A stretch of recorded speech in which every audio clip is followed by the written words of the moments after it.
பொதுவா மேக்ஸிமம் எல்லா பைக்குமே பார்த்தீங்கன்னா, ஃப்ரண்ட் டயர் சைஸ் வந்து சின்னதாவும், பேக் டயர் சைஸ் வந்து அகலமாவும் இருக்கும். எக்ஸாம்பிளுக்கு வந்து பார்த்தீங்கன்னா, டிஸ்கவர் பைக் எடுத்துக்குவோம். இந்த வண்டியோட ஃப்ரண்ட் டயர் சைஸ் வந்து 2.25க்கு 17, பேக் டயர் சைஸ் வந்து 300க்கு 17 இருக்கும்.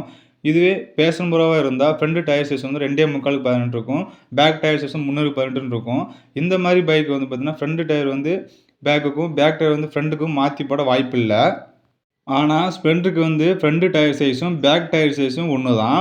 நீங்க டியூப் டயரா இருந்தா 2.25 18லயும் இருக்கும். Front and back. இதே டியூப்லெஸ்ஸா இருந்தா 80 100 18ன்னு இருக்கும். அதுவும் ஃப்ரண்ட் அண்ட் பேக்கு. 2மே சைஸ் பார்த்தீங்கன்னா ஒண்ணு தான். இதுல டயர் சைஸ் ஒரே மாதிரி இருக்கறனால, ஃப்ரண்ட் டயர் பேக்லயும், பேக் டயர் ஃப்ரண்ட்லயும் மாத்தி வந்து வீல ஃபிட் பண்ணிர்றாங்க. டயரோட சைஸ் வந்து ஒரே அளவுல இருந்தாலும், ஃப்ரண்ட் வீலுக்கு பேக் வீலையும், பேக் வீல் ஃப்ரண்ட்லயும் மாத்தி போடக்கூடாது.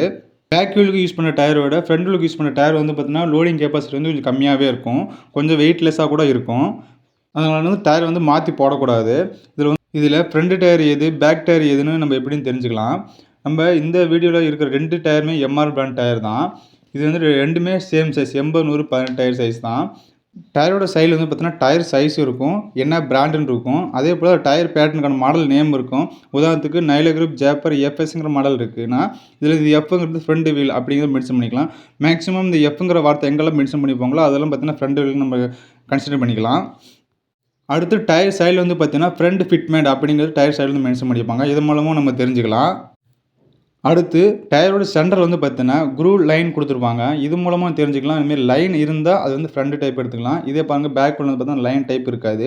இது மூலம் நம்ம வந்து ஃப்ரண்ட் அண்ட் பேக் வந்து இன்னும் வித்தியாசம் கண்டுபிடிக்க முடியும். இதில 3 பாயிண்ட் நான் சொல்லியிருக்கிறேன். நேம்ல வந்து எஃப்ன்னு மென்ஷன் பண்ணியிருக்கோம். சென்டர்ல வந்து லைன் க்ரூவ் வரும். டயர் சைடுல ஃப்ரண்ட் ஃபிட்மெண்ட்ன்னு வரும். இது 3மே இருந்தா, இந்த 3ல ஏதோ ஒண்ணு இருந்துச்சுன்னா, உங்களுக்கு வந்து ஃப்ரண்ட் டயர் அப்படிங்கிற மாரி கன்சிடர் பண்ணிக்கலாம்.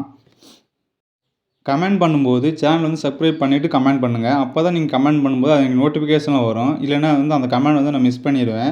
அதுக்காக சப்ஸ்கிரைப் பண்ணிட்டு கமெண்ட் பண்ணுங்க.